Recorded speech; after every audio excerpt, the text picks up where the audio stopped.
વિસાવદરમાં જેમ પોર્ટલ ખરીદીમાં થયેલા ભયંકર ભ્રષ્ટાચાર શા માટે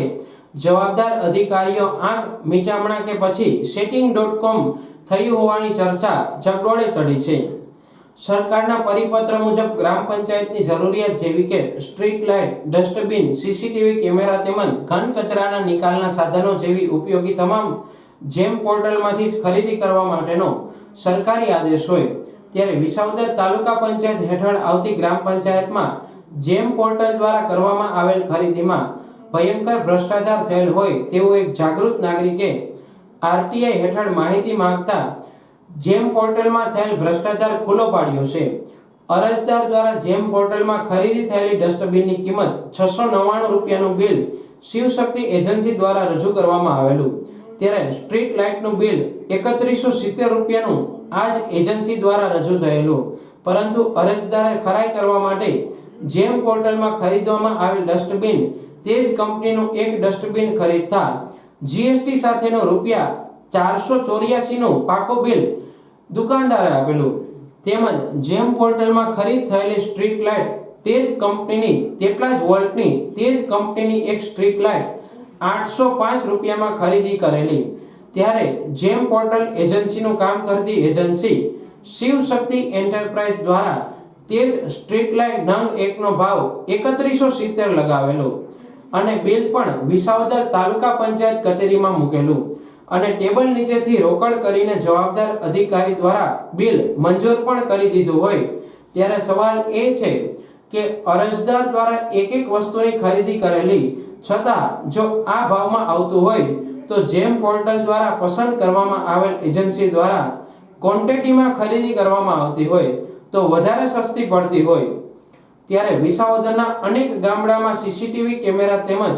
લોકોના સુખાકારી માટે આરો પ્લાન્ટ પણ જેમ પોર્ટલમાંથી ખરીદી કરેલી ત્યારે મીડિયા દ્વારા એક ગામડે રૂબરૂ જઈને આરો પ્લાન્ટનું નિરીક્ષણ કરતા જે આરો પ્લાન્ટ 25 થી 30 હજારની આસપાસની કિંમતનું હોય ત્યારે જેમ પોર્ટલમાં 1 લાખ રૂપિયાનું બિલ ઉધારેલું છે।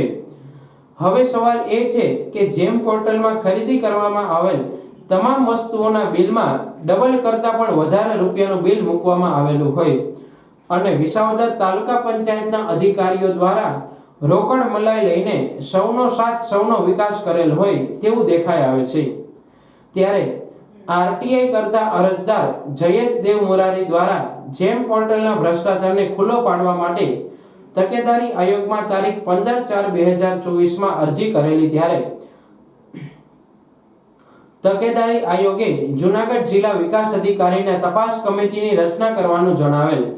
તે મુજબ તારીખ 17/5/2024 ના રોજ કમિટીની રચના કરવામાં આવેલી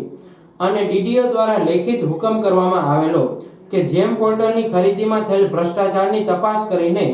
દિવસ 15 માં અહેવાલ કરવો, પરંતુ તપાસ કમિટીના અધિકારીઓ દ્વારા ભ્રષ્ટાચારી એજન્સી તેમજ સરકારી બાબુઓ સાથે બેસીને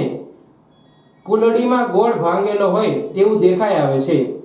આ મુદ્દે અરજદારે કાયદાકીય કાર્યવાહી કરીને કોર્ટના દ્વાર ખખડાવવાની તજવીજ હાથ ધરેલી છે। જયેશ મનસારામ દેવ મુરારી મેં તાલુકા પંચાયતમાં જેમ્સ પોર્ટલ અંતર્ગત જે ખરીદી થઈ હતી એમાં મોટો ભ્રષ્ટાચાર થયેલ છે કાલખરી ગામમાં તેની તકેદારી આયોગમાં 15/4/2024 રોજ અરજી કરેલી હતી। એના અહેવાલમાં એ લોકોએ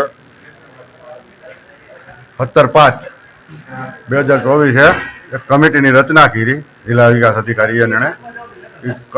કચેરીએ કમિટીની રચના કરી અને એ કમિટી તપાસ કરી ગઈ છે।